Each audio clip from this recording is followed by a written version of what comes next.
All right, you guys, I'm here with my homie Jeren of WRENCHMOB, Think Bigger podcast, community conversations, and we're gonna have this conversation with Jeren. What up, man? What up, man? Thanks for having me. I appreciate it. No, you know what, dude? It's my pleasure. You know, the community conversations subsection of the podcast is all about talking to fellow members of our community and learning not just about them, but from them. Like, we can all teach each other something. So whether it be someone within the same automotive world or niche, or someone completely off, we're all human beings living life. And I think people get too caught up in one tunnel, in one niche, in one hobby, in one circle, and we need to change that. That's true. You know, like, I look at it as, like, we can all learn. Like, I learned from so many people in the industry. And that's how I learned how to build cars was, you know, from people in the industry, within the industry, like looking at their stuff and like taking notes of what they were doing. Yeah. And that's how I got to where I am. Like, I'm not, you know, somewhere high on the totem pole, but Sure. you know, but I built a few cars. Yep. You know, and I work in the industry. Yep. So people, you know, who don't know me, you know, I've been working at Eibach for just over 3 years. Before that, I came from a media publication, print magazine. Yep. And I was doing that thing. I did that for like 14 years. Yes. Which was crazy because I got to see a lot of cars. I got to see the car industry from a different point of view than most people would. Most people ever will. Yeah, which was crazy because working at a magazine, like, the crazy part about that was it was a crazy time in my life because we put out 13 issues of it was D-Sport magazine is where I worked, and we put out, you know, 13 issues a year. Yes. And I was living my life month to month based off of those issues of production. Yes. Which was, you know, an experience in itself. And then fast forward, it was 14 years later, and then now I ended up at Eibach, which I'm so thankful for. Like, one of the raddest companies to ever work for. Yeah.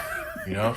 We're gonna get into that, man. We're gonna get into that, and it kind of comes at a good time, given that, you know, I'm about to take off to go do the Eibach meet, Midwest Eibach meet in Ohio. Yeah, that's this weekend, right? That's this weekend, man. Nice. So, you know what? Truthfully, there's a lot that you already kind of just touched on a lot of things. So, for those of you that, you know, that wouldn't have or didn't know what WRENCHMOB was, or Jeren, he just touched on a few things right there. It's an automotive enthusiast and builder. Currently works at Eibach Springs in Southern California, and before that did 14 years in the publication, media, print side of things. But, okay, so let's go 3 and 14, 17, let's go even farther back, right? So, where did you grow up? I grew up in Mission Viejo, California. Okay, and then when and where and how did cars, and then sub-specifically imports, and then sub-specifically Hondas come in?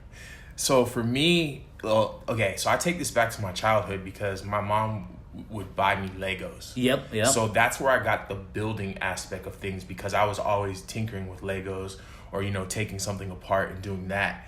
And then I grew up, you know, riding BMX, and that was like a big part of my life.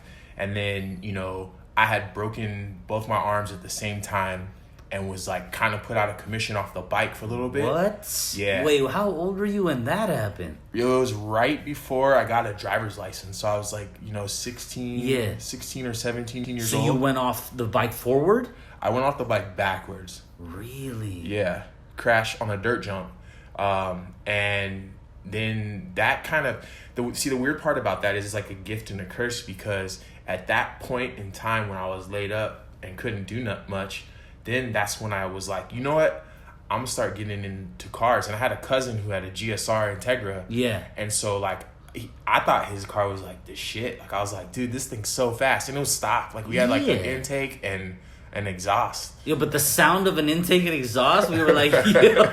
That shit would get you hyped. Like, yeah. When you heard like VTEC crack with an exhaust and an intake only, you were like hooked. Oh yeah. But it's funny because so then when I ended up getting my driver's license, my stepdad had a Ford Thunderbird. Yeah. And I got it as a hand-me-down, and I hated it. Like, it was like a V8. It was massive. Like, it was huge. Right? Clunky. It had subwoofers. Okay. And so it knocked. Yeah. You know black people with bass.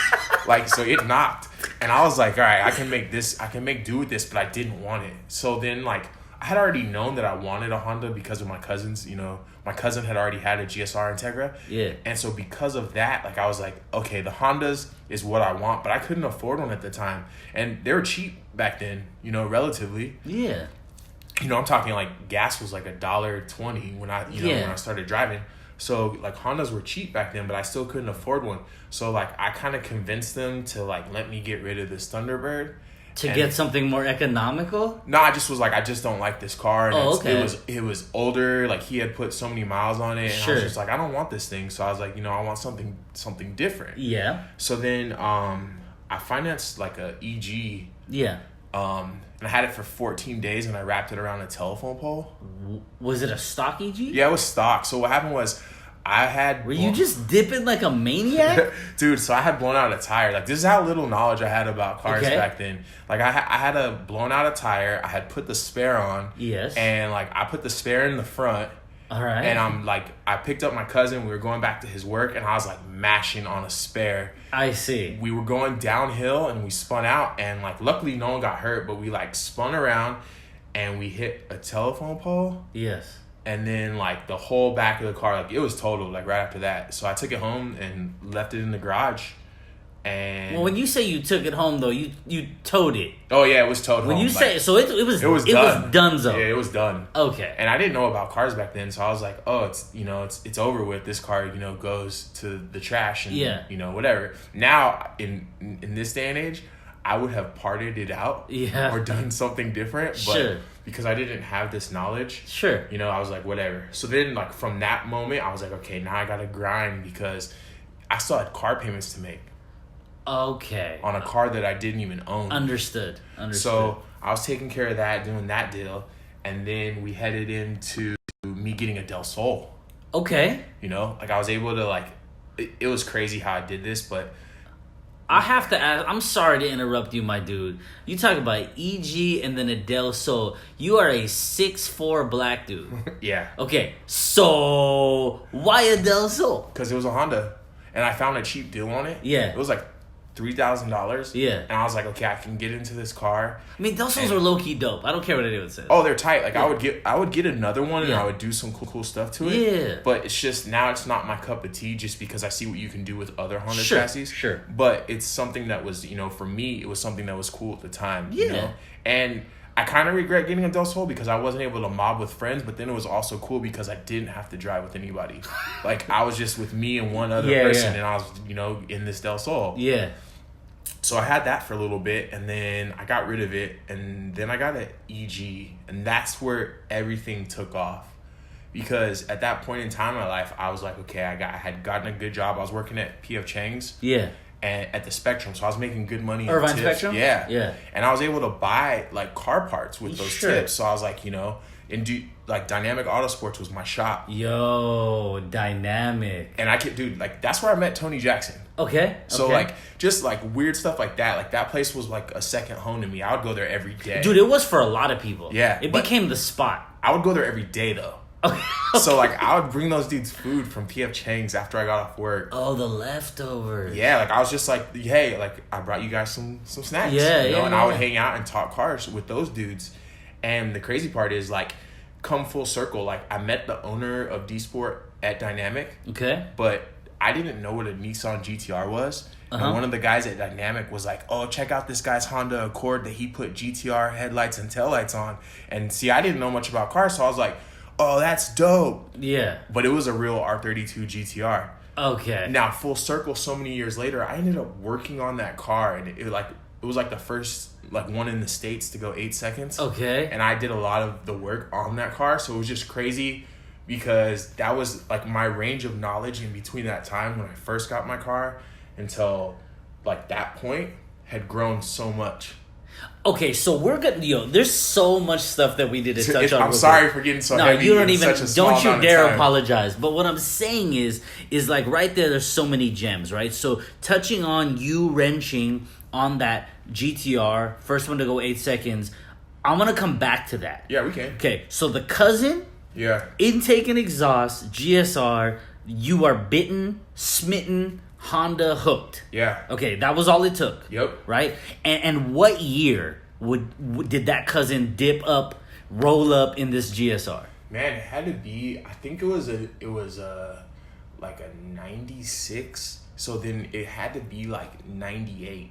Okay, so around 98. Yeah. Right? And then when did you get this EG and wrap it around a pole? That was probably like maybe 2 years later. Okay, so about like 2000. Yeah. Okay, and then you got the Del Sol right after that? Yep. Okay.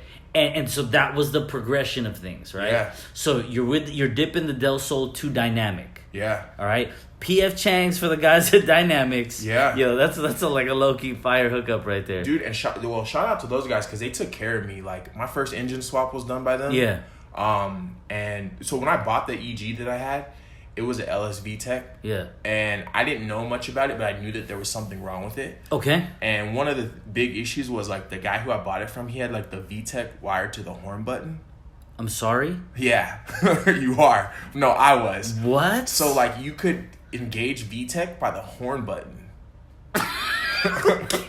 So it was like some next level like Okay, hold on. racing technology secrets, I guess. Okay, so for those of you that might not catch this, you can wire VTEC to any damn button you want, but there's things like pressure.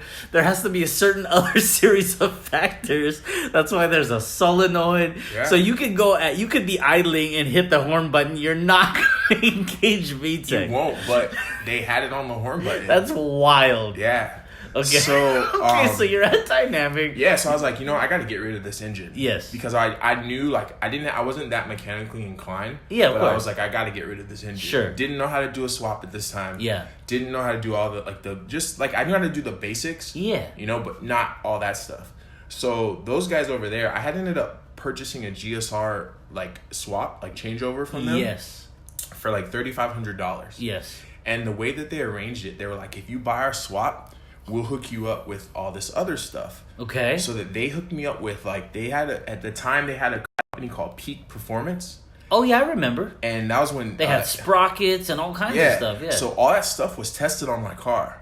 Oh, okay. So what happened was, Aries from San Diego. Yeah. So Aries and Eddie Kim, the owner of Dynamic, they were like, yo, if you buy the swap and a clutch and an exhaust, then we'll hook you up with a header. Mm-hmm. They'll do the swap. And I had to buy like a VAFC. Yeah. And then they did like their intake manifold was tested on my car. Yep. Their header was tested on my car. Their cams and their cam sprockets. Yep. So then like from there, I went from like a stock Del Sol to an EG with LS VTEC to a GS-R powered EG with a fully built swap that was like not fully built but had all the bolt-ons possible. Yeah. And tuned, with a VAFC. Yeah. And able to dip out. Yeah. And so that car was fast. Like that car moved because it was gutted. It was a 95 SI. Yeah. Gutted.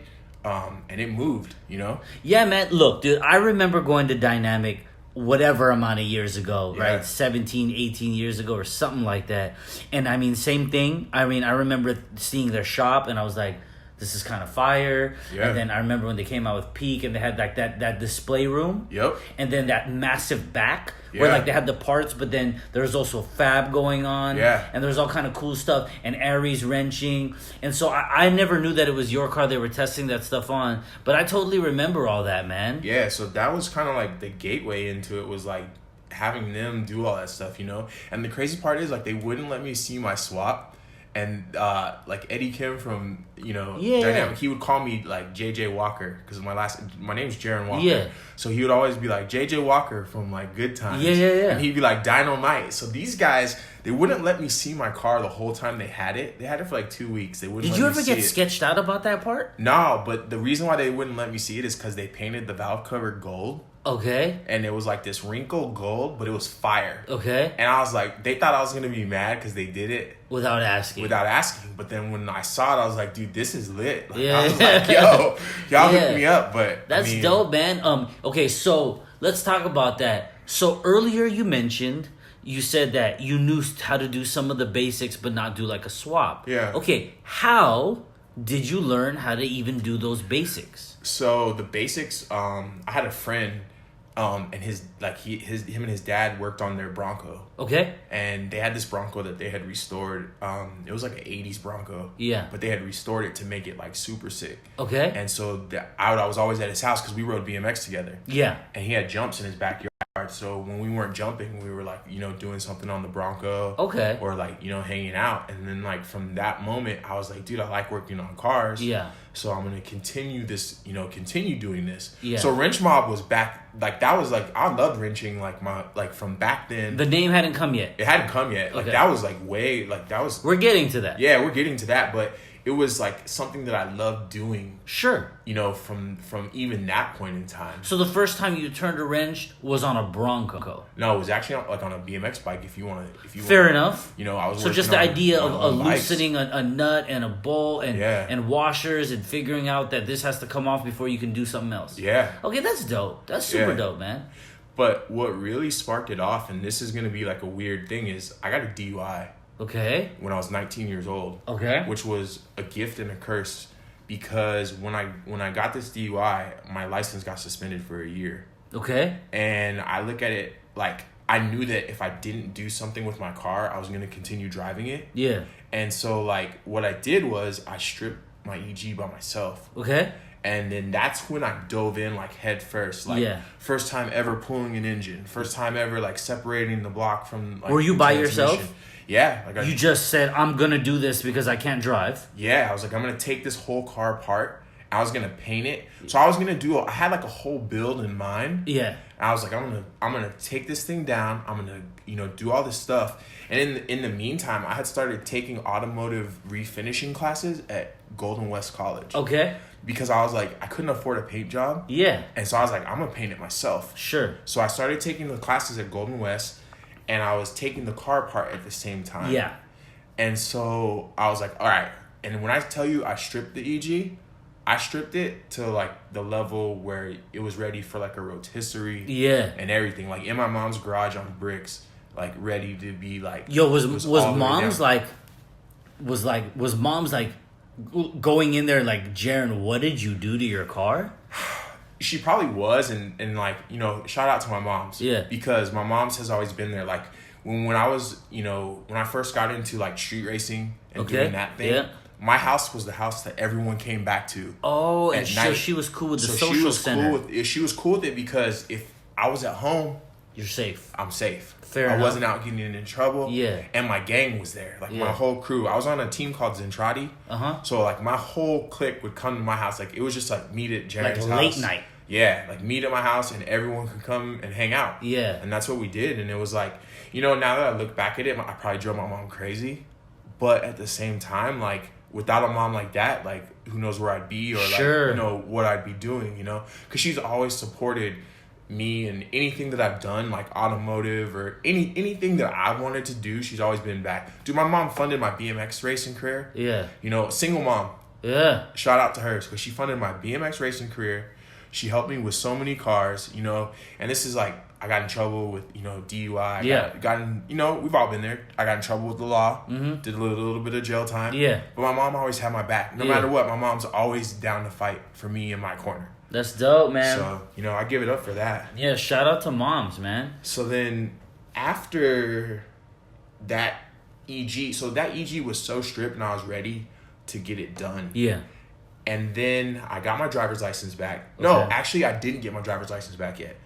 I had met this group. I had been going to the Fullerton street races. They would meet at this In-N-Out and people would go race over there. Oh, dude, on Harbor or Lemon or whatever? Yeah. Yeah, I remember. So I was hanging out over there, and like through a friend of a friend, I had met this kid that had an EK4.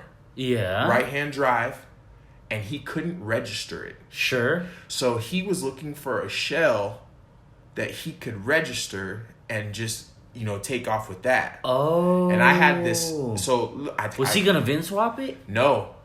So he had an EK and I had the EG. And so this dude was like, I'll trade you.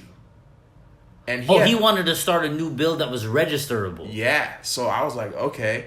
So he was like, I'll trade you for your EG for my EK. And I was like, do you see the shape that my car is in? Like, it's literally in my garage on jack stands. Yeah. With no motor, nothing. Everything's there. Yeah. It can be put back together. But if you didn't take it apart, good luck putting it back together. Yeah. And if you don't know about a Honda, they're super easy to work on. But at the same time, it's also if you didn't take it apart, you might not know exactly how it goes back together. So at that time, like I was like, yo, I did all this work. I really want to keep this EG, but I can't pass on this SIR EK, like real deal. Yeah. Like this, it had matching VINs, like everything. Yeah. So I was like, no doubt, I'll trade you. So we traded. This dude brought a tow truck to my house. He took the car as a shell, and I got this running, like B16 powered EG with the coldest AC you have ever felt in your life. And so I didn't have a driver's license. So my friends were driving me around in my EK. Yeah. With no registration, just one of those number 9 stickers on the back, the red square. Yeah. Driving me around in this Sketch, EK. dude. Oh, so sketchy. Dude, because they would take that from you. I feel like back then the cops weren't, they would, but it wasn't as how it would be today. Like if you got pulled over in that today, it would probably be gone. Okay, so how long did you did that? So did you ever try to register it? So here's the thing. I was trying to register that car, and a good friend of mine, Robbie Montanola, we drove it to San Francisco because we had met a CHP officer who was willing to give us the blue VIN tag that we needed to go to the next step in the registration process. And I'm telling you, when I was trying to register this car, I was bringing the manager of the DMV flowers to get on her good side because I was trying to like, hey, look, I need this. Yeah. And they were trying to help me out as best as they could. Like I didn't even have to wait in line at the DMV. When I went in there, because I was going so much, I would literally walk in, I would lock eyes with the manager, and she would just come over to me. Yeah. And so, like... You guys were low-key swiping right on each other? Probably. Hey. Hey. Okay. I would have hooked that old lady up if she would have registered my car. Like, I'm just saying. Okay. But she was trying to help me and she couldn't, and then we found the CHP officer. She like helped me find him. We got the dude all the way in the Bay. Yeah. Okay. We drove the car to the Bay unregistered. We partied in the Bay for a weekend. Took it to him on a Saturday morning. Like this dude came in on a Saturday morning, got the EK registered. Well, got the VIN tag on it. The blue VIN tag. Yeah. But I couldn't get it through the next steps, so I was having trouble. So then Beamer Lotz, which is Brandon. Yeah. Brandon had 2 right-hand drive EGs at the time. He had Blackie and Whitey, which everyone probably saw back in the day. Yo, B has low-key had so many fire cars. I can't even keep up because he has too many fire cars. Yeah, we'll get back to B. So anyways. So at that point, Brandon was like, I know how to register it. Of course he does. But he's like, I'll trade you. So he's like, I'll trade you. And I had just got my license back. Okay. So I was able to drive again. But I didn't have a registered car. Sure. So he was like, I'll trade you the white EG with a X and X and X amount of parts. Sure. For this EK. Which, that EK was in Honda Tuning Magazine. Brandon did a K-swap in it. Yeah. That EK. Oh, that was the one. That was the one. Okay. So then I got Brandon's EG. Yeah. And so back in an EG. Back in an EG. Like, and I can't escape EGs. No, dude, come on, dog. That chassis is classic. I think I've owned like 7. That chassis is so good. But that was my first car. Dude, I would go back to one if I didn't have my Integra. Yeah. But I mean, they're awesome cars. Like, I love them. But yeah, I got Brandon's EG, and then I ended up so when I got my DUI, I had lost my job at PF Chains because I wasn't able to make it to work. And so I started volunteering for D Sport magazine. Yeah. And when I was doing the volunteer thing, that's when this whole trade went down. I got the EG, and then I had started working there. And then in turn, I started getting free parts. From the magazine? Yeah. Okay. So then that was like a golden ticket for me because I was like, okay, I'm getting paid to be here. And on the side, I'm getting free car parts. Yeah. To, put in the publication. Like sometimes super dope car parts. Like not little things. Well, like a lot of people can't say this. I got my first Garrett turbo and full turbo kit for free. Okay. You know what I'm saying? Yeah. So that was like a big deal to me. Like there's an article about it. It was called like My First Turbo. Yes. And so like that was a big stepping stone for me because for sure. Like I liked all motor. I was an all motor guy. I was like, oh, all motor, NA's best. Like I thought it was the shit until I felt what, 20 pounds of boost will do for you. And then my whole life changed. I see. So, built the EG, did that whole thing. Yeah. And it was right-hand drive. Yeah. And that was the downfall of that car for me because I was into drag racing. Yeah. And just, people say, oh, it doesn't matter if it's right-hand drive. If you grow up driving left-hand drive cars and then you switch to a right-hand drive car and it's making 500 horsepower, it's going to be a little bit difficult for you to drive. Did you go the first to fifth thing? Did you do it that way? No, I didn't do that. It's just, it was uncomfortable. Sure. And I street raced that car for a while. Like I was, that was my thing. Like I loved it, broke off a couple Ferraris and things like that in that car, but it just wasn't like I wanted to go to the track. Yeah. And you just didn't feel comfortable right-hand drive going through those motions. Yeah. And I sold the shell for $7,000. And I'm talking like no parts at all. So back then, like I feel like $7,000 for a right-hand drive shell, I came up on the better end of that deal. I would say so. So I got rid of that. It was gone. And what year are we in now? Oh, dude, I think like 2004. Okay. Yeah. Because I think that's when that article came out with the EG. It was in 2004. So then, now the crazy part is I'm very terrible at selling stuff. There's always a trade in it. There's always a barter. Okay. So I had actually traded this kid's EK and money on top. So he gave me like $5,000 in a stock black EK for the EG. Registered right-hand drive EG. Yeah. Yeah. So like then I was like, okay, so I just took the motor out of that EG and put it in this EK. Yeah. And then started building on that car. Yeah. And that was where I was headed. I was like, okay, now I'm going drag racing. That was my end goal. Yeah. Like roll cage, and I was trying to go 9 seconds. Like that was my whole thing behind that car.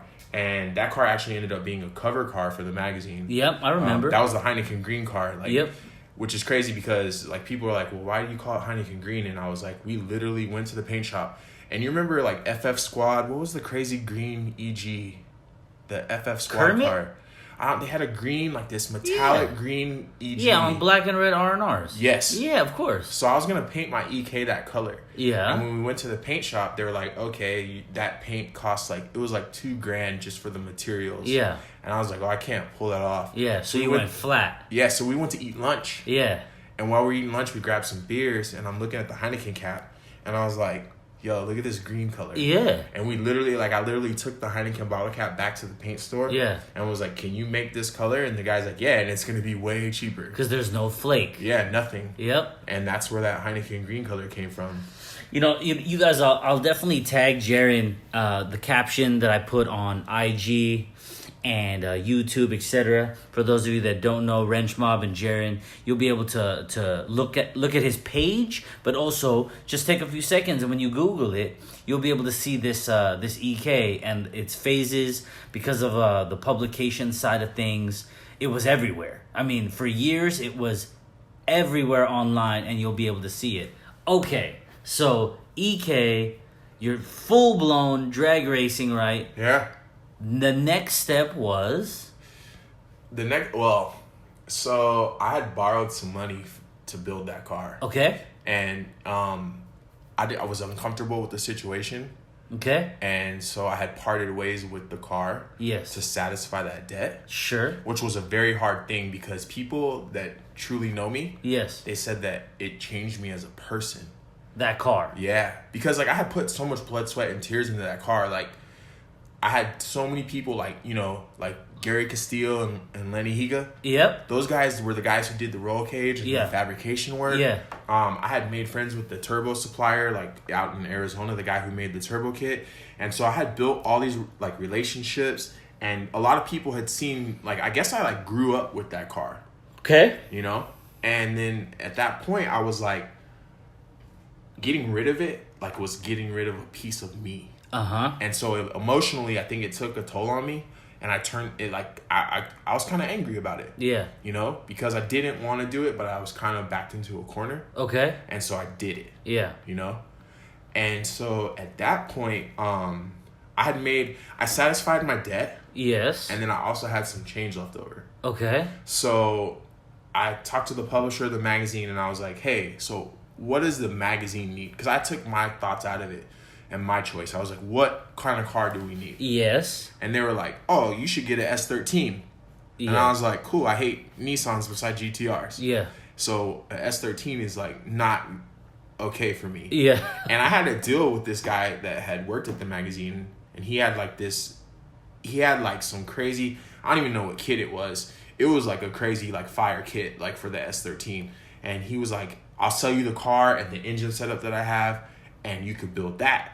And then the publisher was like, you know what, actually you should get an S14. It's a little bit newer, more refined, you know, a better all-around car than the S13. You know, some may say no, some may say yes, whatever. Yeah. So I got a 14. And this is where I feel like my true skills as a automotive builder shine. Okay. Because I didn't like Nissans. Yes. I was not into that car at all. But I put together a pretty well-built S14. Bro, it was crispy. Yeah, like, dude, that car, I took all my Honda knowledge and everything that I learned on the EG and just flipped it and did it on that car. And for me, dude, it made 700 horsepower. Yeah. On a KA. Yeah, KA turbo. Yep. 700, it made, by the time it was done, I think it ended up at like 760 or something crazy. Yeah. On pump gas with water methanol injection. Yeah. And then it had a trans out of a 350Z. Yeah, yeah. So it was 6-speed with a KA with a crap ton of boost. It went 10.2 on a street tire. Mm-hmm. Like, it was an all-around well-built car.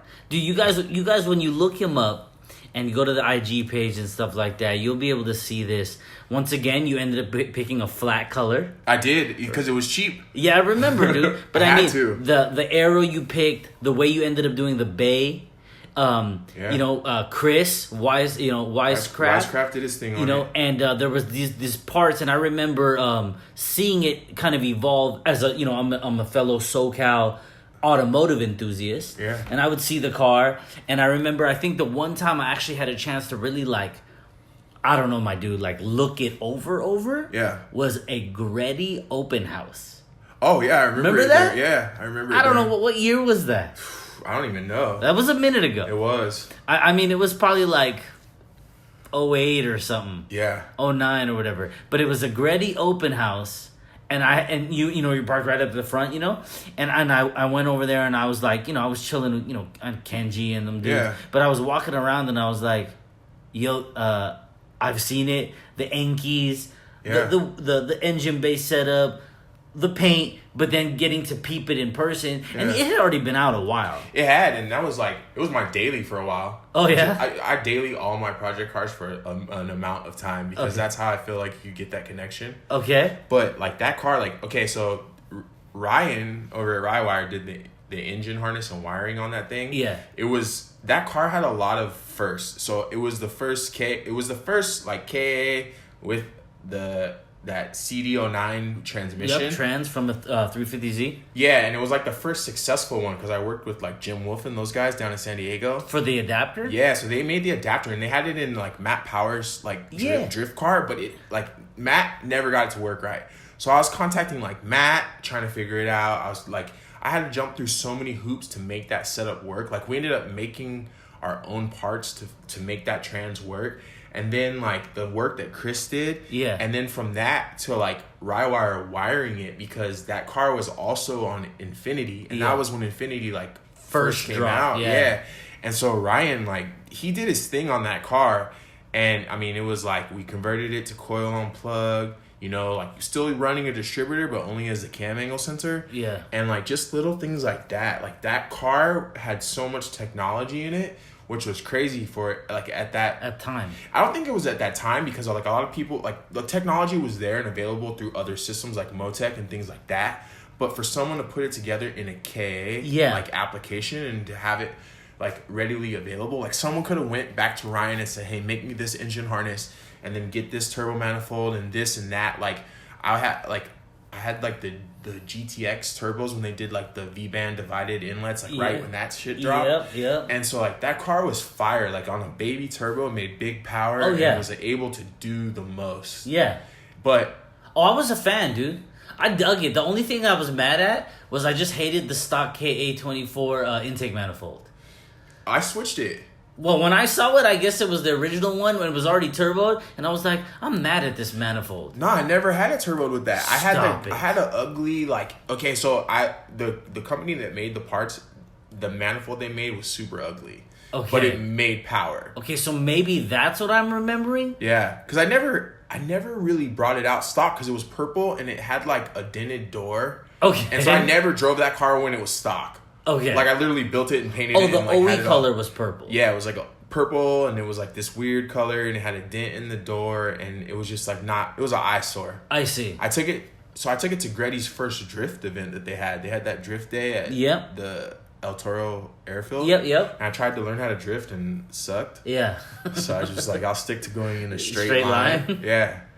And then the crazy part about that car was for me, it put me on the map in the Nissan community. Crazy. And then when I got rid of it, Nissan guys were like, why are you into Hondas? I see. You know, dude, that's such a crazy thing, man. Because they're just like, I don't get it. How did you go from a Nissan to a Honda? And you're just like, I came from Hondas and I actually low key like them better. The thing about it is for me, like, I'll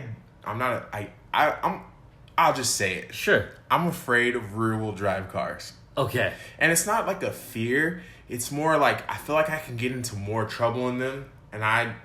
Maybe it's because I'm not as evolved as a driver. Okay. That there's trouble that I could get in that I might not be able to get out. It might end up in a crash. Sure. Or something like that. So with that car, going from never owning a rear wheel drive car. Yes. To owning a 700 horsepower rear wheel drive car. Right. That's a little much. Oh yeah, dude. You know? Oh yeah. So, but I did my thing in that. I had so much fun in that car. Like blasting in that thing. Okay, so what year did you bring that out? Did you debut it? I can't remember. It went to SEMA. We brought it to SEMA. I want to say 2010. It was at our SEMA booth. Okay. And then, let's see. I'm trying to think. I sold it just after I moved from Orange County to the IE. Okay. So I can't remember what year it is. Maybe like 2012 got rid of the thing. Yeah. And then, got back into what I love. Yeah, man. Which is that VTEC power. Yeah, man. So now you have the Integra build. Yeah. Right? So we've talked about years from being in the garage, right? The cousin, the conversion, EGs, Del Sols, Integras, Silvias, turbos, this and that, right? Yeah. And, the one chassis you tore down in the garage, right? So when and where did you say to yourself, yo, I have this idea for something called WRENCHMOB? 2013. Okay, so what stimulated that growth right there? I feel like I saw like a lot of people that had brands. Okay. And like I really looked up to Lenny Higa. Yeah. Like he was a big influence because, I was a heavy fan of print media. Yeah. And to see like his EG on the cover of like Import Tuner. Yeah. When it was all alphanumeric out. Yep. And I was like even like more of a fan of alphanumeric than the brand. And then like I was like, oh, this is rad. So I saw that whole movement. And, Len is a talented dude. From art to building motorcycles to building Porsches to fabrication. Like, he's just a talented dude. And so I had told him, like, yo, I want to start a brand. And he was like, well, like, you should do it. Like, what would you call it or what would it be? And I was like, there's a lot of racing brands. Yeah. There's a lot of lifestyle brands. Yeah. There's a lot of, all these different brands, but there's not really a brand that's focused around the actual build of the car. Okay. They're always focused about what it's like the aftermath. All right. So that's where like the whole WRENCHMOB came into play was everyone who builds a car. Like I don't care like your style of building. I don't care if you are doing it on a budget or if you're doing it with, endless amounts of money. You're doing a build and you're using hand tools and things of that nature to accomplish this. Yes. And that's what WRENCHMOB is. That's those people, like those supporters, whoever's down to support like the movement, which is not something like I'm trying to get rich off of or like make, like I'm not trying to ball out from this. Okay. But I made a few t-shirts like maybe 2 or 3 years ago. Yeah. And they sold out. Yeah. And then I let it drop off. Okay. It like fell off, but it's still my Instagram handle. And because it's something that I do all the time. Like working in the garage is like therapy for me. Yeah. If I'm having a bad day or like my mental is off or things like that, then it's like, you know, I don't, all that goes away once I go in the garage, throw on some jams, throw on a podcast, throw on whatever. Yeah. And, you know, get cracking on the car. Yeah. Which this is crazy because for the last couple months my car's been over at Wisecraft. Yeah. So I've been focusing more on life outside of wrenching. Sure. You know, and you know, focusing on the brand, trying to make that a thing. And it's like I'm not trying to be like an overnight success. I just want to offer some gear for people who are into the same thing that I'm into. Yeah, no, that's dope. So, I mean, but it's rooted from wrenching literally in the garage. I mean, I totally dig this whole idea of you felt like everyone else's stuff was based on afterwards. Yeah. And yours was like, what about the actual wrench time? Yeah. And, you know, like whether it was when we were kids kicking it in the garage after street racing, because we all did it, everyone did it. And that's what it was. It's yeah. Like when everyone came back to my house, like now when I think about what it is now, WRENCHMOB should have been something back then. Sure. Because now I don't have those same moments with my friends in the garage. It's different now as we've gotten all older, man. It's so different, you know. Got kids, you know, got a family to take care of and things like that. So I don't get as much of that time. But that's what it was. That was my mob of friends. Yeah. That all turned wrenches. See, that's dope, man. Yeah. I totally dig it. So that was around 2013, you know, talking to him that you were like, yo, I want to make this a thing. Yeah. Okay. So we were coinciding with the timeline with all the different cars, all the different chassis. How did you end up from Orange County to the Inland Empire and then subsequently working at Eibach? Well, that was like a whole nother thing. Like when I had got married, my wife and I wanted to buy a house. Yes. And, you know, house pricing in Orange County is crazy. Yeah. And we couldn't do it out there. Like, we do well for ourselves, but we just weren't able to put it together in Orange County. Like, you know, she had owned a condo out there, so we sold that. And then we used some of that money and some other money, and we had purchased a home out here. Yeah. Which, it was a beautiful home. And the sad part is I missed that house. Okay. Because we did sell it. But that was the whole move. And then I was commuting to Fountain Valley from IE. Yeah. Which was a 2-hour drive one way. Just because the traffic, man. Yeah. And so we had, you know, that's why I had switched.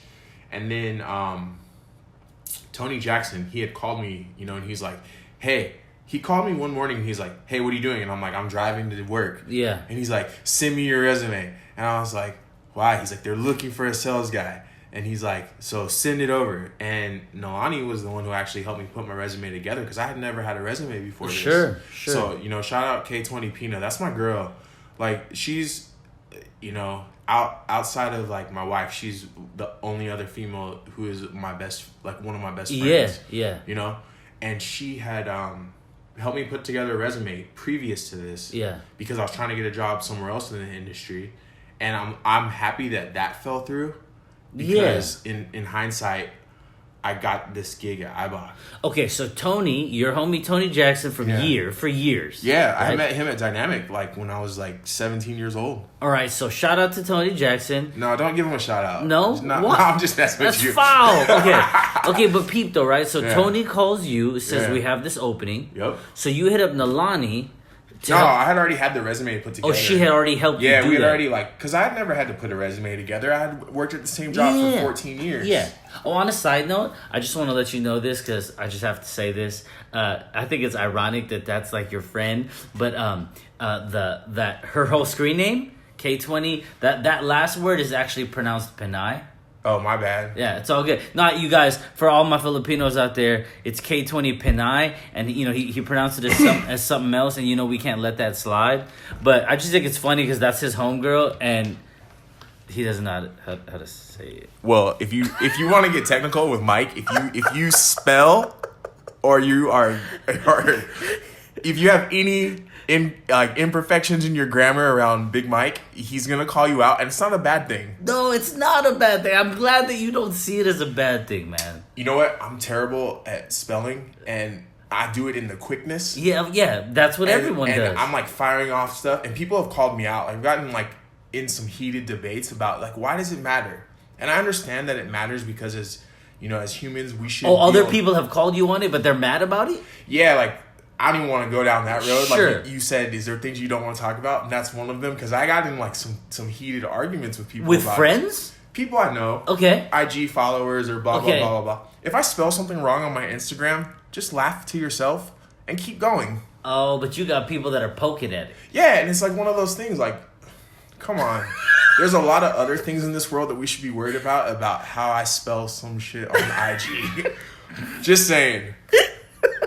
This Henny's get into it too. Yo, on a side note, my dude's out here with Coke and Henny. So, as he's been sipping, the freedom of speech is starting to be a little bit more right now.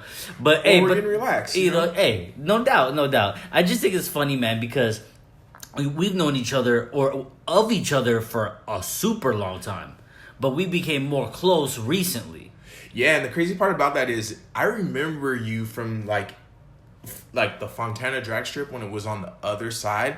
When it was in the parking lot. Yeah, and the crazy part, that's when you had your blue EG, right? Yes. And the crazy part about that is like, not till years later, and this happens to me all the time. Okay. That I put two and two together and like, that's the same dude. Oh, really? Yeah, I don't know why. Like I'm bad with names. Yeah. And faces.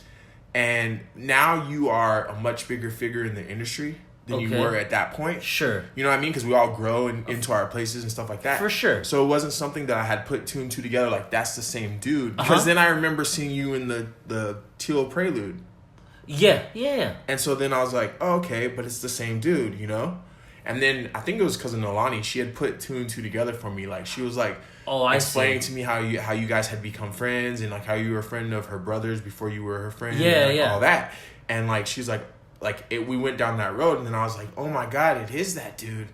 But it was just crazy because I had known you already for so long because of the Prelude. Sure. You know? Hey, you know what's crazy about that? So shout out to Nalani, a.k.a. K20 Pinay. So you know what, dude? I actually sat with her recently. So we were talking about that exact thing. Fontana Speedway, staging to go drag race, because that's what everyone did. And when they opened that spot, the line was crazy. Oh, yeah. Everyone went. Bro, do you know that right now you blew my mind because I had no idea you were ever there? Oh, see, and that's what's funny.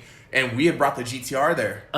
And so that was why I was there. It was with that car because we were bringing it out to shake it down at that first test event. Yeah. So okay, see, that's crazy. So I was actually just talking to her, and that community conversations episode comes out at a later time. But we were just discussing that, like what year it was, 03, 04-ish. I'm staged. I rolled Dolo, man. I was just there, right? And I'm just chilling in my EG. I had an LS swap. And not even like a B16 tranny, homie, like an LS tranny. It's a straight LS. It was like not fire at all, right? But to me it was, right? And I remember I'm in line, and there's a dude with a black EG, black and red R&Rs, and I was like, that's fire, right? We start talking, we become homies. Hey, come meet the family. We walk over, bam. That's when I meet Nalani and John, and I don't remember who else they had there. Who was in the EG? Mike, her brother. Oh, okay. Right? See, I didn't even know he was into it like that. Back then. Okay. Yeah. So you're tripping me out how you were like, you would see me there. Yeah. Because right now, we just crossed some crazy timelines. Yeah. I didn't even know. Which is a trip, you know? Yeah, dude. The world's a small place, man. Oh, yeah. But especially this industry of cars. Yeah, okay. But let's branch off that. So you remember me from the track. Blah, blah, blah, blah, blah. But you're there with the GT-R. Yeah. Okay. And we had discussed earlier how you had wrenched on it. And when did it run in 8? It didn't run 8s till way after that. We didn't run 8s until Las Vegas. Okay. Yeah. What year? Do you remember? Let's see. That was when that track... when did Fontana open? Bro, I don't even know. Because it was a couple years after that. Like, because that car had been through so many engines just from, making that much power. But it was we finally put it all together in Las Vegas at a race out there, which we actually went out in the semis but we did the pass. Yeah. So that was all that really mattered, you know? To be the ones to say Yeah. we did the 8. Yeah. So if you had to recall, like, what type of wrenching did you do on that particular build? Well, I pulled the engine on that car, like, you know, done all that stuff. Like, the general maintenance. Here's the thing. I can't build an engine. Sure. I've built a couple. Yeah. They've all gone to heaven. Okay. So I don't do that anymore. Sure, fair enough. But I can do anything else mechanically on a car that you need done. Yes. I'm pretty safe with saying I can do it. Okay, so here's a rapid fire question for you. Do you take the hammer to a ball joint, or do you use the ball joint separator? I would use a hammer. You would use a hammer. And the only reason I use a hammer is because I have a technique. I actually would use a rubber mallet. Okay, so mallet, let's be more specific. Yeah. Fair enough. Like Mallet a soft blow, Yeah. like mallet on it. Yeah. To separate it, like, with that blow. And the reason I would do it that way is because that's the way I learn. Sure. And I can get it with, like, a few whacks. Yeah. And then it's done deal. It's popped out and it's done. Yeah. And I replace ball joints fairly often because I have the tools to do so in my garage. So it's because if you don't, it's a bitch. Oh yeah, if you don't have the correct tools, and that's another thing. Like, another thing about WRENCHMOB is, like, I was always told to use the right tool from the job. Okay. And so, like, I have, like, a fairly, you know, like, big a collection of tools. Okay. Because I'm always, like, searching for that next tool to do the job easy. Yeah. Correct. Yeah. And right. You know, like, make sure it's like a package deal. Yeah. Because you don't want to, you know, like, I've done other things where you try to half-ass it. Yeah, man. And you just end up breaking parts, having to do it twice. Yeah. You know, things like that. Like, I tried to hammer out ball joints when I first was in the game. Bro, I mean, I did the same thing, and I'm over here just you know, fucking up the end. Yeah. And it's like, how come this hasn't popped out yet? Maybe it's just, you know, it was old, Yeah. But I'm like, yo, I'm just banging on this, and I'm just like, then I saw somebody for the first time, I mean, this was years ago, but when they put the ball joint separator, and they're just daintily turning, and then it just pops off, and I'm like, oh, I think I'm gonna use that. To one up that, the first time I saw someone heat up the knuckle, just heat the knuckle a little bit. Yeah. And then the ball joint slides out like melted butter. Yes. And you're like, whoa, why didn't I think about this? But it's like those little things you learn along the way when you're doing this stuff for so many years. Yeah. That's how you get into it, and that's how you learn. You hold on to those things. Yo, Pete, so speaking of ball joints, all physics and all of, like, my logic is still completely lost on how, you know, it has the stud. Yeah. And then you put it into its place. Yeah. You slide your castle nut, right? You tighten it. You know, you can notch it, safety, whatever. My point is like, when you remove the castle nut, right, you should be able to just push it out. Yeah. Right? Because you look at it, there's nothing connecting that. Yeah. But yet, you have to beat the... Like, if you take any other stud in any other part, like your coilovers, right? Yeah. If you remove the nut, it is coming apart. Mm-hmm. But on a ball joint, right? When you remove that, it is right there as if you didn't even take it off, and they have a tool, or you're rubber malleting your fucking Thor, to get it to come off, and you're like, how is that how does even... it hold together? Yeah, how is it held together? It's all that pressure, man. When I stare at that, to this day, I always am just looking at it like, what kind of fucking sorcery is this? I think I've thought about that, like, in the back of my mind. It's like one of those things, like dude, the castle nut's off. Why? Why is it not just coming apart? Or you kick it and it'll just pop off. No, man. Yeah, there's some weird times where you just tap it once and it's like shoots out, and you're like half all the other times. But that's why I like to use new ones, because if you keep replacing it, then it's easier to get off and on. Okay, for all the DIYers and for all the wrenchers, for the ones that you say new, what are you rocking? Moog? I actually, right now, I'm running some new Buddy Club ones. Okay. And I'm running those. It's like the extended one. No, it's not the extended ones. It's just like a literally... Oh, no.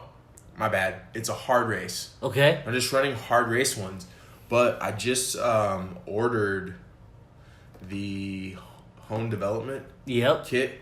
Okay. So hold on. Yeah. That's not for the average person. Yeah, I'm doing a whole nother thing. Yeah, that kit is not for the average person. Nah, but price wise, I should say. Well, no, but it's something else. Like I wanted to see what it does. Like there's a lot of hype around it. Sure. So I wanted to see. Like that's what I love about building cars. Like if I heard you ask Higgins like what was your inspiration? He was like Lolos and like all this other stuff, and like he used all this stuff. Like his dad was part of his inspiration. Yep. A lot of my inspiration came from like hyper revs and Japanese magazines. Yeah, no doubt, man. Being able to go to Japan and visit tuning shops. I want to build my car so Japanese people are impressed. Sure. Like, if you get a Japanese person to say that your shit's fire, like, and they build Straight cars up. in Japan, straight up. that's it. Like, Yeah.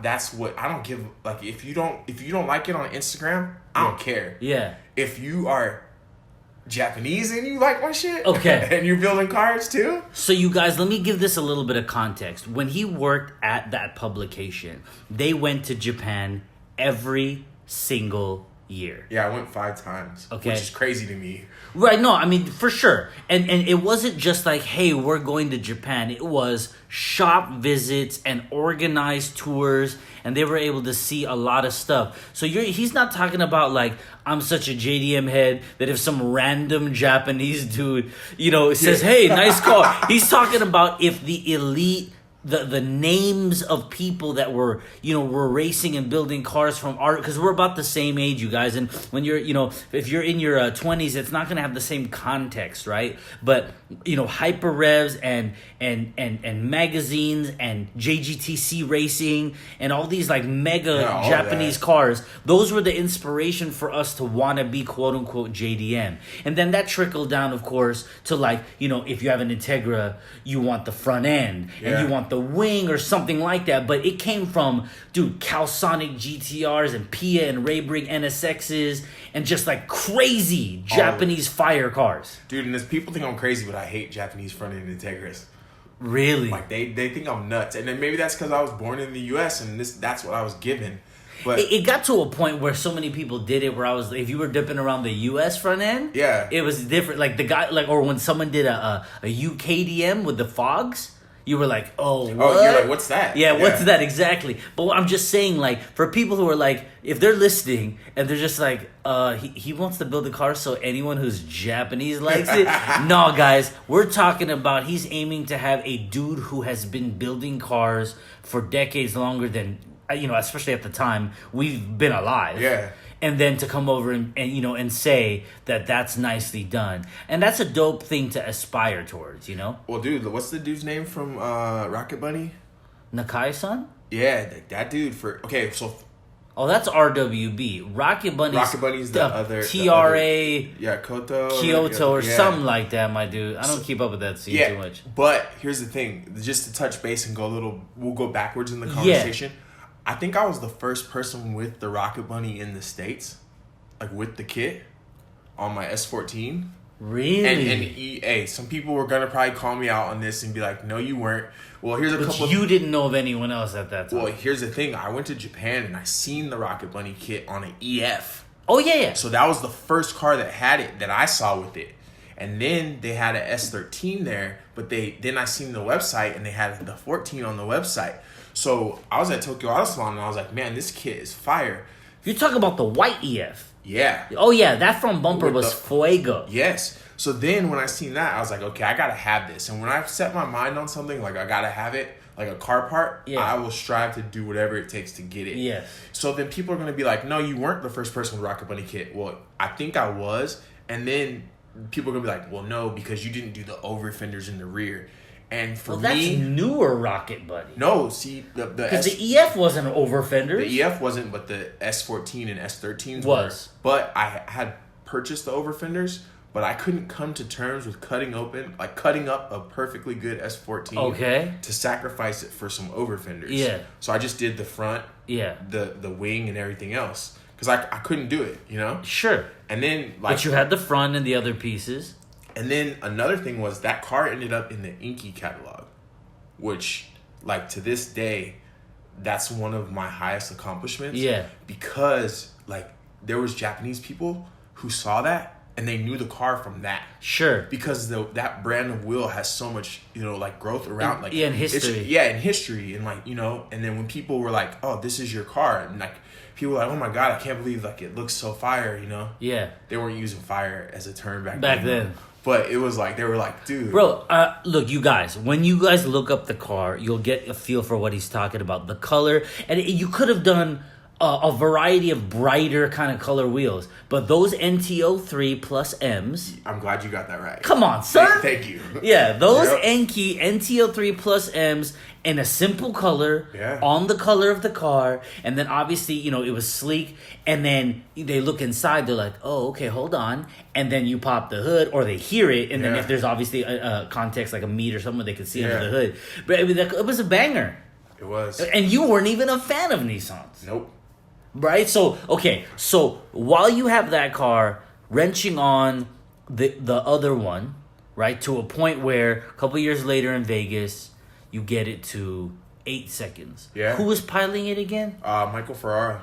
He's the publisher. Oh, the owner. Yeah, so he was piloting it. Yeah, that's his car. Okay, dope. Dope. So, 14 years there, you end up leaving there. Yeah. I.e., get the house, Tony Jackson... Right, resume, K20 P9 Alani, boom. Right, you then end up getting the job at Eibach. Yeah. So you've been there for 3 years. Yes. Okay, so everyone knows Eibach. Eibach's been around a long time. Back in the day, if you had Eibach Sportline springs, you were like, okay, that's pretty. And it rode so good. Oh yeah, bro. I had New Speed race springs on my EG, and I think I herniated discs in my back because of those things. Dude, those things were brutal. A lot of people talk about how harsh our competitors' springs are. Bro, brutal. Okay, New Speed, the yellow ones. Yeah, the yellow ones. I don't even remember if I bought them brand new, my guy. I think I might have bought them off Craigslist or something. You're talking about like 2000, right? 2001.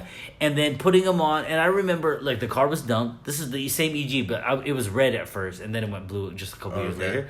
And I remember dipping, thinking that it was like, you know, just the best thing ever, right? And then I had 94, 95 GS-R wheels, the Fat 5-spoke. The Fat 5s? Right? Yeah. I had Fat 5s, New Speed race springs, and an Ultra Flow muffler. Remember when you went to like the hood-ass muffler shop? They You're like, let me get mufflers there. And I would like an Ultra Flow. And I remember that. And of course, back then you had to have bangers. So I had, you know, 212s in the trunk, the Rockford Fosgate waffle amps, right? Dip it. And I thought it was the hardest thing ever. It probably was, though. It probably was. Yo, dipping the Fat 5s on a EG, and then I remember I'm on eBay, and I see the AEM Kai, right? The cold air intake, right? Yeah. And I was like, it was like $300, dude. And I was like, am I really about to do this? But I did it because I wanted, even back then, I wanted A, quality, and B, I wanted that carb number because I'm like, you know, I get rolled. It's SoCal. The block was hot back then. It was. So, dude, I got that. Do you remember what they sounded like when you pushed like deep into the throttle, but when you were going like 12 miles an hour? Yeah, and it was like, yeah, dude. And it was like the call of our people, man. Just, like if you were going like 30 miles an hour, but in fourth gear, and you just pushed into it 100%, it would like, dude, that was like my favorite joint. And then obviously shift to actually go somewhere and accelerate. Funny, those were the days, man. Those are the days. I'm lucky. I used to race to, never wrapped anything around a pole. The one time, so a lot of people who are listening to this are like, wait, everyone's talking, Jeren and Big Mike are talking about an EG. Because a lot of people don't know that, bro.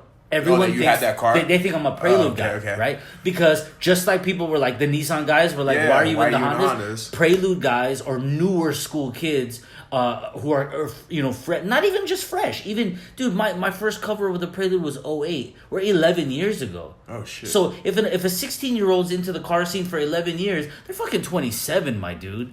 So their introduction was, the cover of Honda Tuning with the burgundy, like red wine colored Prelude. I forgot it was that color. Yeah, that was before it was mint green. That's crazy. Right? So I get it, though. Like, so I'm not knocking them. I get it, right? They're like, wait, EG Civics, Integras. Because a lot of Prelude enthusiasts, they're very niche. And so they're just like, man, everyone has Civics and Integras, right? And so, but I'm like, that was the first one. Like, your cousin rolled up in a GS-R. Yeah. I don't even remember who it was. But it was DAs, it was DCs, dudes, like the gangsters were dipping like Legends, right? And Vigors. Oh, yeah. Right? Yeah. And then of course some dudes were dipping other stuff. Like I remember when guys had GST or GSX Eclipses back then. They were all-wheel turbo, and that guy's gonna smoke you. A couple guys had Supras, Mark IV, or Mark IIIs, and that's the kind of stuff that I was around, and I ended up just getting deeper into Hondas. But it was a trip, man. When you mentioned the track drag racing at the Cali Speedway, right? That was before it was called the Auto Club Speedway. Yeah, it was just the Fontana Speedway. Yeah, it was right. When you brought that thing up right now, I had no idea that you were there. Yeah. And yeah, man, like everyone, I was into drag racing. And I think it's crazy that we didn't meet because, bro, you're taller than 82% of everyone around you at all times. How tall are you? I'm 6'7". 7. See, I said 6'4" earlier like a bum. My dude's 6. Well, you might have been in 2003. Were you already at 6'7"? I probably was. Oh, dude, okay. if you don't know, if you haven't been to any of the Honda meets, if I'm at an Eibach Honda meet and Mike's there, he's going to call me out and be like, look at this sexy dark piece of chocolate on the fucking... And then everyone looks at me like I'm crazy. Yo, hold on. I have never... Caramel delight or some shit. I have never in my life called this man sexy on a microphone. He's lying. I might say, hey, look at this handsome, black gentleman. But you guys, he's 6'7", all right? Unless you are at Staples Center watching an NBA game, my dude's going to stand out figuratively and literally. True. And I always give him a hard time, but it's all love. Always. So Nissan, finally back to Honda. You've got the Integra right now. Right, we've talked that a little bit. You got some stuff going on with that, but it's at Wisecraft. Shout out to Chris from Wisecraft. Right. Yeah. You know what I really appreciate about your story, and I Chris is coming up actually for everyone, but you're talking about people who want to learn something so bad that the only way they know how to do it is to just you break stuff, you hurt yourself. Oh yeah. Right. You sell stuff that you love, and I mean Chris, who is a self-taught metal fab guy, and he is good. Well, he's fired. Right, he's amazing now. But I'm saying, you're talking about dude working his day job, and slowly collecting parts. Well, dude, he was running that fabrication shop out of the garage. It was a garage, but it wasn't even his garage. It was out of his friend's garage. Oh, was it? Well, he rented a room in that house. Yeah. But he wasn't renting the garage. It wasn't his house. Yeah. You know what I mean? But he ran. That's where the 240 was built. Yeah. No, I remember that. Most of the stuff happened in that driveway. But I mean, I'm gonna touch more on that, you guys, later with Chris. But you're talking about a guy who saved up, bought the welders and the materials, and taught himself how to jig and TIG and MIG and now titanium and Inconel and all kind of stuff. It's crazy good, right? Yeah. But that's like you said, you put your mind to it. You're like, I want to do this. I can't drive, and you weren't foolish enough to keep dipping around. So you said, there's the best way to learn is to wrench. Yeah, to take my car apart. And taking a car apart is way the hell easier than putting it back together. Yeah, all day. Right? I actually have, my dude, so all of the bays, at least in the last 10 plus years, have been, that's like a thing. So they're very customized. And if not customized, at the very least, the term that everyone uses, tucked. You have to have this aesthetically pleasing tucked bay. I mean, you don't have to, but it's a thing. It's a thing. It's a thing. Yeah. But what I'm saying is let's take something like your average B or even K series setup right now, right? Yeah. Bro, when I look at how easy it is to change my alternator, right? It'll take a minute and 4 seconds because there's nothing in the way. Yeah. You reach in there and you just take it off, or your starter or something. When you look at an OEM engine bay and you're like, oh my God, dude, I have so much respect for ASC or, all those certified dudes who do that for a daily. Bro, it takes 6.8 hours to change an alternator. No, it doesn't take that long. The book That's says what it does. Bill you for. Fair enough. But I'm saying, my dude, they have to remove 9 different systems. And I'm not even talking about Ford trucks where you have to remove the entire front end. Yeah, the clip in the front. Yeah, I'm just talking about when I look at an OEM, even at I don't know, an Accord engine bay. Yeah. And I'm like, God damn, man. Oh, yeah. This is a lot of work to do some very basic stuff, So the thing that's super dope about the evolution of this aesthetically pleasing thing, though, is that if it's done right, they are substantially easier to work on. See, this is my thing about it. Like, I see people who are doing all this stuff, and dude, don't get me wrong. Like, I love these guys that are building their cars for show. Yeah. And doing all that. And you know me. Me and you have gone back and forth because I keep calling you out to bring your Prelude to the track. Yeah. I can't build a car if I'm not going to use it. Or race it. Like, I'm going to use it to its full potential. So it's like with the Integra. I'm going to do all the necessary touches to get it to that point where it's fire. Yeah, and you're going to go out there. And then I'm going to the track. And you are going to be the biggest limiting factor for the build, right? Yeah, but you need to learn it, and so you can maximize it. Well, yeah. Well, see, that's my problem too. Like, I feel like power is key for me because, like, I feel like, and a lot of people will disagree to this. Okay. But for me, like, when I was driving, when I tracked that car, so this has now been my first, road race build. Yeah. Working at Eibach, I shifted gears like pretty hard. I went from like being a drag racer, like full on drag racing. Like, that was what I lived, breathed, and I loved. And then I started road racing. Yeah. And my whole life changed. Yes. Because you get way more seat time. Yes. There's, so much more to learn about yourself as a driver. Yes. If you're a drag racer, and I still have respect for drag racing, and I love the sport still. Yes. But I don't think I could ever go back.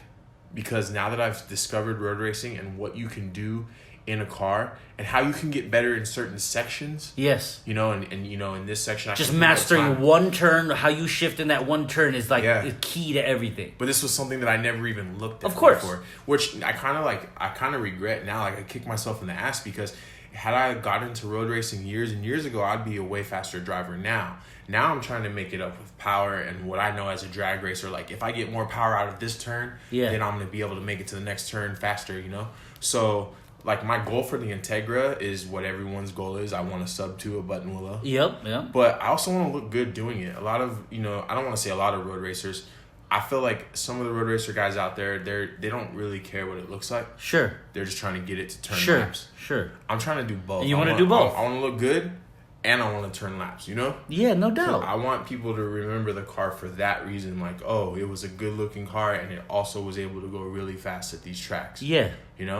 Plus, like, with having Caleb and, like, having him grow up in cars. Yeah. Like, Caleb, there's pictures on my Instagram. This guy was turning wrenches when he was 1 year old in his pajamas. Nice. And so he's about it. Like, he's WRENCHMOB to the fullest. Like, even when he sees anything that I put out, he's like, that's WRENCHMOB, Dad, which is, that's one of the other reasons I do it, because I want him to see that you can be whatever you want to be. Yeah. You can do whatever you want to do, and, you can put out whatever you want to do. Yeah. If you want to be a DJ or you want to be whatever you want to do. And it's funny because when you ask him what he wants to be when he grows up, he says he wants to make springs.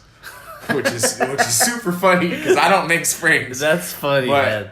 I mean, I work for a company that produces springs, and he understands that. But it's funny. I gave him a tour of the Eibach factory, and his mind was blown. Like, it was just crazy. But you know what's dope about that is that for those of you guys, for any of you in Southern California, when we host the Eibach meet, when I host the Eibach Toyota meet, there are various events. Eibachtoberfest is coming up. Oh, yeah. There are various events where the Eibach staff, when they do an event there, Buff Ryan, Tony Jackson, Mark, you can get an organized tour and you can have an understanding firsthand of how the system works, how elaborate it is, the machinery and all that kind of stuff. And there's going to be a lot of opportunities for you guys to do that. So if you're in Southern California or even Northern and you come down for one of these events, that's a great opportunity to go in there and see what it's all about. So he probably saw stuff that was like behemoth machines and the sounds, and next thing you know, watch, he's gonna be like, Daddy, I want to be an engineer. Yeah, and hey, more power to him. I hope so. Yeah, that's dope. And the crazy thing, to touch on what Mike said, is even if you're in the SoCal area and you want a tour of our facility and it's not an event, okay, we give tours. See, there's tours. Man. There's tours daily of the Eibach factory. Okay. And the cool thing is because we want everyone to see what we produce. Yeah. We produce a product that we're proud of. Yeah. And a lot of people stand behind our brand as we do. So it's like if you're in the area and you want to come get a tour, and I feel like we try to do as best as we can for the tours that happen through the events. Yeah. But we're not running full production at those times. Yeah. So if you want to come get a tour, with the full production crew running, and you can see springs being wound, you can see sway bars being bent. Yeah. You can see stuff going through like the shop peen or the tempering ovens and things like that. Yeah. Dude, come through. See, there you go, guys. That's super dope. For everyone in SoCal or for the people that are from out of the country or out of state, when you come to Southern California, perhaps you can plan that as part of your, vacation or trip and make that, just an hour of your time, and you'll leave with some really great memories, right? Okay, so we've gotten to present day, but I mean, you talked about Caleb, your son. How old is he now? He's 5, just started kindergarten. Okay, so that's obviously parenthood, right? From being like scallywag, scoundrel, DUI, jail time, and you're like, yo, I'm a daddy now. So, okay, and so shout out to your wife, man. Yeah. She rocks with you for all of this stuff that you want to do. Oh, she hates cars, though. Okay. But she's a big part of the system because she understands that this is me. Yeah. And that this is in my blood. So she rocks with you even though she hates the cars. Yeah, she just doesn't, she doesn't hate it. It's not like a hatred, but she doesn't, like for her, she doesn't have a hobby like how cars is a hobby to us. Yeah. You know what I mean? And so for someone who doesn't have a hobby like that, it's hard to relate. It's hard for them to understand or relate why you spend your money on this, why it's Fair your enough. passion, why it's something that you do. It's like part of our DNA, man. And she thinks it's dangerous because they went to see me race at Laguna Seca and I spun out like in the corkscrew. Yeah. And Caleb was crying and it's one of those things car racing is a dangerous sport. Sure. But it's one of those things that I can't stop doing. Yeah. If I stop doing, then it's one of those things where I don't think I will have a passion for. It's just one of my passions. Like I have so much love. Yeah. And I've evolved around cars, and I've grown as a person around cars. Yeah. That I don't know what I would do outside of this. Yeah, I think you'd be like an angry dude. Everyone said they call. I'm the angry black man at Eibach. That's what they call me. # that's racist. Okay. but you know what, man? I think that it's crazy, right? Us moving around in different circles for 20 plus years, but we were in SoCal. It was inevitable that we were, whether retrospectively or not, that we were going to be able to remember or be around each other. I was that dynamic. I wasn't there every day bringing them PF Changs, my guy. Sure. But I would go by, and I remember being in ooh and ah when I did get allowed to see in the back, and I was like, oh my, like the inventory, the fab that was going on. That was Gary back then. So that was the second shop. Did you ever go to the first shop? Okay, so I did go by the first shop, but most of my memories are all the bigger second one. Yeah, so I was there when they, my first stops there were the first shop that they had off Aspen, and that one was way smaller, way low key. But then when they got the other shop off Remy Ridge, that one was crazy because they were able to do so much more. Yeah. But then it was also kind of the downfall for them, it's sad to say. Then the internet boomed, and people were getting parts offline. Yeah. Where you could just there was so much price competition.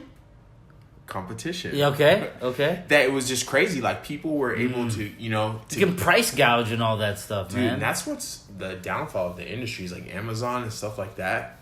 We won't get into that. Sure. But it's just a sad thing to see when you see an actual shop that grew from something small, because they were in a building previous to that before you and I were even thinking about cars. Yeah. Dynamic had a building before the first building that we know about. Yeah. And they were doing it back then, and it was just a group of college dudes. And I know the backstory because my old boss at D-Sport was one of those guys who was kicking it with them. Okay. And they were doing it back then when they were in college. Still doing a shop, because those guys were all down about street racing and things like that. Yeah.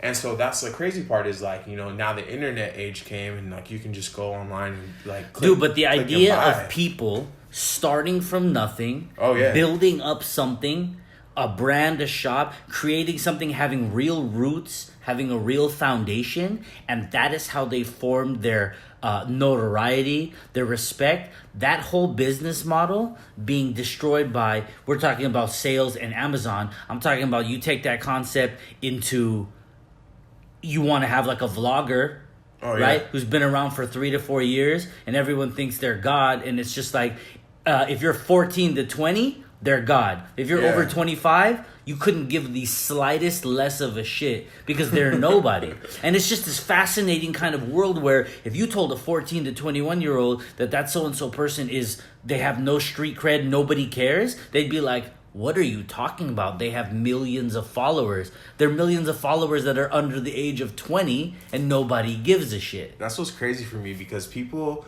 that come up to me at a meet or see me in the industry and they're like, oh yeah, I follow you on IG. Yeah. And they get, I know they feel some type of way because I don't follow them back. But the flip side of that is like the 1,000 people that I do follow. Yeah. I've met them. Yes. And so for me, it's kind of like an old school thing. Like if you're a friend of mine, I call you. Yeah. I don't text you. Yeah. And that's because like I was raised in the age where you picked up the phone and you hit somebody up. Yeah, man. Or you talk to girls till 4:00 in the morning. And My dude, underneath the pillow so your parents can't hear you. Yeah, you were talking to girls. Yeah, man. Real talk. And you're like, no, you hang up. Yeah. Nah, you hang up. Nah, you hang up. And so that's like for me, I'm big on hearing your voice. Yeah. And connecting with you as a person. Yeah. I'm not about this digital age where it's a like or a follow or a this or a that. Yeah. If you want to get a hold of me, my number is online. You can call me. Like, anybody can call me. I really don't care. Yeah. You can find a way to get a hold of me. Yeah. And I would much rather have that than have to like your photo or, you know what I mean? And it's a weird thing for me. Yeah, no, it's true. For that to be the connection, people want you like, oh, you don't follow me back. Well, how about the fact that we're standing here having a Face real to human face. Conversation? Yeah. But that's not that's not enough quantity or quality even. But you don't follow me back, so that's the world we're in. Yo, someone will send you an HBD and exploding confetti text message for your birthday. Happy birthday has been reduced to HBD, and I look at my phone and the shit explodes, and I'm like, yo, what? I'm not gonna lie, I love that exploding. That's if you are gonna text me some shit. My birthday's on Halloween, so text me that. And exploding confetti. I love that text. I don't know why. It's just so cool how it comes down the phone and it's like the graphics. Yeah, I'm like, dude, I love this. What are you, 9 years old? Shit, I get excited on shiny things. Yo, so hey, peep, you guys. You know the community conversations sub-series within the podcast. Oh, this one's going too long. Huh? Oh man, it's all good. You know, like this is what it's all about. There are people who are gonna hear this story, and they honestly might be 1, 2, 5, 15 years younger than us, and no matter what, the principles of how we came up, in my humble opinion, it doesn't change. There's gonna be people now, they're learning it from a vlog or an Instagram page, because even us, we had forums at one point, and forums have totally kind of fizzled out for maybe Facebook groups or something. But there's always an evolution, and so as we sit there, we may not like X, Y, and Z. You know, it's there. Yeah. And it's crazy to see it, and the best that we can do is to provide an example of a one way to do it, and how doing it a certain way may have longevity and a little bit more of a concrete kind of base to it than some of these other ways. And that's what the whole point of the Think Bigger project and the podcast is, especially then the community conversations, so that people can hear other people's journeys and how they got to where they got, they are. Yeah. And from being a kid, getting in trouble, to being a married man and having a son and going from one type of racing to another. There's no right or wrong. Oh, no, not at all. And we can all just grow. What I hope people take from this, like this whole thing, like WRENCHMOB or, whoever my followers are, people that you see me online or see me at an event, I hope that you take, if you ever see anything that I've done, I put my all into the way I build cars and to anything in the industry or my passion.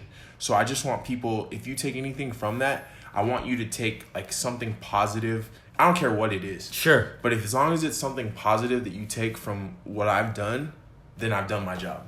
There it is. That's all I want. Perfect. Perfect. You guys, I'm going to tag Jeren in the captions on IG and YouTube. I'll put it there so you guys can go to his page, check out his life, the builds, the WRENCHMOB as a brand, and now you have the idea and the history of where it came from. So, you know what? We appreciate you guys. Community conversations, Think Bigger project, Think Bigger podcast. My dude, I appreciate you. Yeah.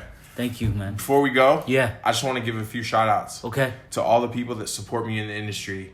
like Sparkle Racing. Yep.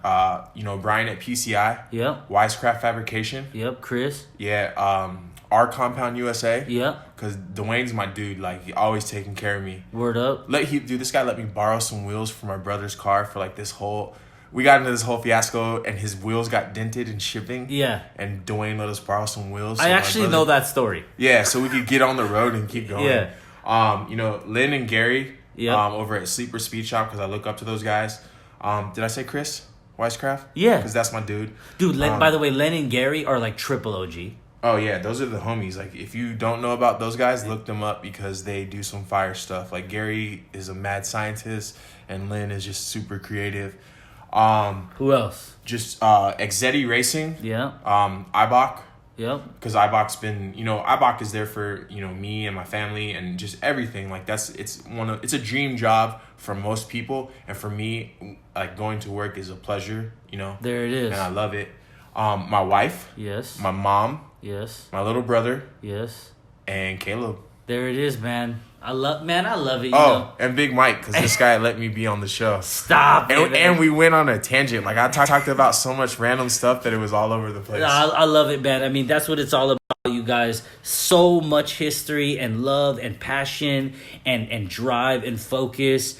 And it's about family and it's about community. And that's what this is all about. So thank you guys for listening. My dude, I appreciate you. And I will see you guys on the next one.